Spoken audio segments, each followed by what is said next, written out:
नमस्कार दोस्तों, भरत शर्मा की आप सभी को प्यार भरी नमस्कार। हम स्वामी जी के साथ हैं, स्वामी जी का आशीर्वाद ले रहे हैं। हम हैं हनुमान जी के मंदिर में, बजरंगबली के मंदिर में। प्रभु राम का वास है। प्रभु राम का आशीर्वाद, लक्ष्मण जी का आशीर्वाद, सीता मैया का आशीर्वाद।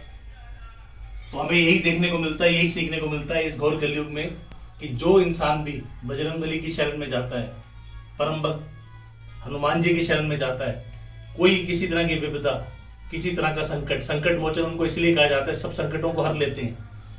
मंगलवार हो, शनिवार हो, आप हनुमान चालीसा का जाप करें। वैसे तो सातों दिन ही भगवान के हैं, सातों दिन ही कलयुग में हनुमान जी को ये विशेष वरदान है कि जो भी भक्त सच्चे मन से परम भक्त हनुमान जी का उच्चारण करता है, हनुमान चालीसा का पाठ करता है और भगवान राम के बताए रास्ते पे, प्रभु मर्यादा पुरुषोत्तम प्रभु श्री राम के बताए रास्ते पे चलता है, तो उनको लक्ष्मण जी का, माता सीता का, सभी का आशीर्वाद प्राप्त होता है। तो विष्णु जी की शरण में चला गया तो फिर उसे और किसी की शरण में जाने की जरूरत नहीं है। और मैं सभी से ये अपील करूंगा, सभी से हाथ जोड़कर ये बोध करूंगा कि हम अपने सनातन धर्म को ध्यान रखें, सब संतों के शरण में जाएं, उनसे ज्ञानवर्धक बातें सीखें और उनका स्नेह भरा हाथ, उनका आशीर्वाद भरा हाथ अगर हमारे सर पर होगा तो हम कभी भी अपना रास्ता भटकेंगे नहीं। हम हमेशा सतमार्ग पर चलेंगे और जीवन के असली उद्देश्य को पाएंगे, जीवन के परम आनंद को पाने की तरफ बढ़ेंगे। पर जीवन का हमारे मकसद क्या है, क्यों हमने ये मनुष्य जीवन चोला पाया है? इसका एक ही मकसद है कि हमें मोक्ष की प्राप्ति के लिए बढ़ना है। और मोक्ष कैसे बढ़ेगा? जब हम संतों की सेवा में रहेंगे, हम सतमार्ग पर चलेंगे, हम सभी धर्म कर्म के कार्यों में बढ़ चढ़ कर हिस्सा लेंगे और इसी तरह प्रभु की महिमा का गुणगान करेंगे।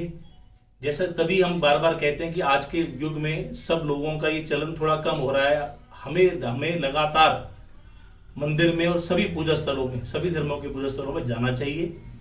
और इस तरह की चीजों से क्या होता है, सत्संग का मतलब होता है सत्य का संग। और कुसंगति में जैसे कि हम खराब कंपनी में रह के बिगड़ जाते हैं, ऐसी सत्य की संगति में अगर आप कोई इंसान आता है तो उसके विचार शुद्ध होते हैं, उसका भाव शुद्ध होता है, उसके घर का वातावरण अच्छा होता है, उसकी वजह से शहर का वातावरण अच्छा होता है। और संत समाज की इसी तरह की कृपा से, इनके मार्गदर्शन से शहर का निर्माण होता है, शहर से देश का निर्माण होता है। आज भारत को जो हम सब लोग विश्व गुरु मानते हैं, वो क्यों मानते हैं? क्योंकि ये संत परंपरा जो चली आ रही है, जो इनका आदर्श जीवन जो होता है, अगर हम उसका 10% भाग भी अपने जीवन में लाएं, और उसका मैं एक आपको सरल उपाय बताता हूं कि हम सब लोग ऑफिस काम करते हैं, बिजनेस करते हैं और तरह के व्यापारों में रहते हैं, तो कई बार हमारा रूटीन नहीं बन पाता। तो मैं आपको अपने छोटे से, मेरे पास ज्यादा एक्सपीरियंस तो नहीं, जितना भी मेरे पास है तजुर्बा, मैं आपको एक छोटी सी चीज शेयर कर सकता हूँ कि आप लगातार ऐसे दिव्य स्थलों में आए।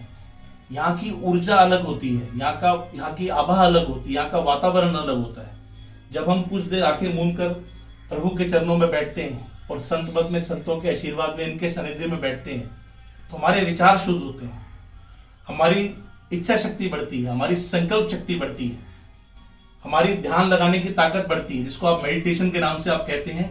ये तो अगर आप संत पता या संत मत को अगर आप मानेंगे तो ये मेडिटेशन तो एक वे ऑफ लाइफ है। ध्यान लगाना तो उनके जीवन का रोज के मतलब 3, 4, 5 बार, जैसे आप पूजा करते हैं सुबह शाम, आप लोग करते हैं, वो 4-5 बार बात करते हैं। जो आपने सुना होगा कि संत समाधि लगा लेते हैं, वो एक जगह बैठ जाते हैं, वो दूरदृष्टि रखते हैं। वो सब क्या है? वो उनके दृढ़ संकल्प से, प्रभु की कृपा से, अच्छे आचरण से, शुद्ध विचार से, शुद्ध व्यवहार से, सरलता से जीवन देने से, किसी तरह के गलत कार्यक्रम में ना शामिल होने से।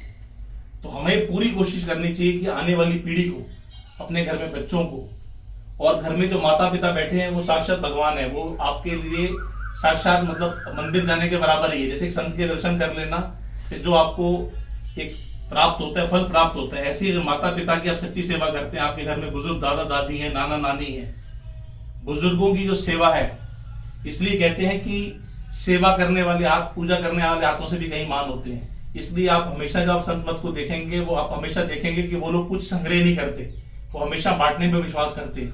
आप मंदिरों में जाते हैं, जगह जगह भंडारे होते हैं, आपको एकादशी में बताया जाता है कि आप लोगों को शमील पिलाएं, खाना खिलाएं। ऐसे ही शिवरात्रि में होता है, ऐसे ही नवरात्रों में होता है, ऐसे ही जितने भी हमारे पूजा के रामनवमी पे होता है।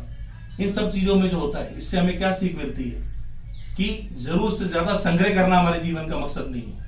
हमारे जीवन का मकसद है सच्ची कमाई करना, नेक कमाई करना, अच्छे कर्मों की पूंजी को इकट्ठा करना और जरूरतमंदों की मदद करना और धर्म कर्म की चीजों में बढ़ चढ़ के हिस्सा लेना।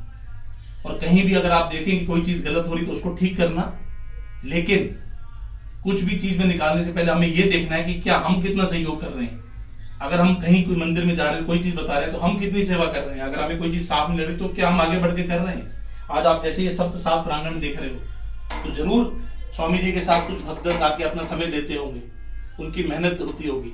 हमें इस चीज का हिस्सा बनना है और जितना भी हमें मौका मिले हमें प्रभु के चरणों में अपना शीश झुकाना है, हमें संतों के चरणों में अपना शीश झुकाना है और उनसे इस तरह की प्रार्थना करनी है कि हमें सद्बुद्धि आए, हमारे कामों में हमें कामयाबी मिले और हमारा हर कर्म, हर जो प्रयास हो वो तरक्की की तरफ हो, अच्छे की तरफ हो, समाज की अच्छाई के लिए हो, धर्म की स्थापना के लिए हो, देश की खुशहाली के लिए हो और सभी से मिलने की प्रेरणा।